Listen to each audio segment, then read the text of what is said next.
બોલો બેન, ક્યાંથી આવ્યા છો? હું ચાંદલોડી અમદાવાદથી આવું છું. ચાંદોડી અમદાવાદથી આવ્યા છો? હા. શું નામ બેટા તારું? સચી, શેના માટે આવ્યા સચી? હું અહીંયા 51,000 આપવા આવી હતી. 51,000 આપવા આવ્યા છો? હા, સમૂહ લગ્ન શેના નિમિત્તે આપવા આવ્યા છો? તમારા સમૂહ લગ્ન તમે રાખ્યું છે ને તે બહુ સરસ. શેના તમે કેમ આપવા આવ્યા પૈસા? મેં એવું કેમ મારા લગ્ન હમણાં જ થયા હતા ને એટલે અમારી ઈચ્છા હતી કે મેં આપીએ. મારી દીકરીના લગ્ન હતા 26 જાન્યુઆરીએ, એટલે મને એક વિચાર આવ્યો કે ભાઈ થોડા પૈસા આપણે બીજી દીકરીઓને, જે તમે બહુ સારું કામ કરો છો એમાં થોડા પૈસા આપીએ તો બીજી દીકરીઓને બી થોડી મદદ મળે, એટલે અમે અહીંયા થોડું દાન કરવા માટે તમારા દીકરીના લગ્નની અંદર કદાચ થોડો ખર્ચો ઓછો કરીને 51,000 અહીં આપવા આવ્યા છો. વાહ, સો થેન્ક યુ, બહુ બધી શુભેચ્છા બેટા તને. Thank you. નવા જીવનની ખૂબ આગળ વધો. બરાબર. you.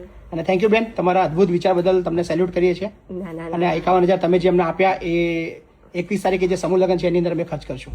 ચોક્કસ, અને ભગવાન કરે અમે ફરી વખત બી અહીંયા 21 આવીએ. તારીખે તમારા સમૂહની અંદર આવવાનું જ છે. ચોક્કસ ચોક્કસ આવીશ. થેન્ક યુ બેન. Thank you. Thank you.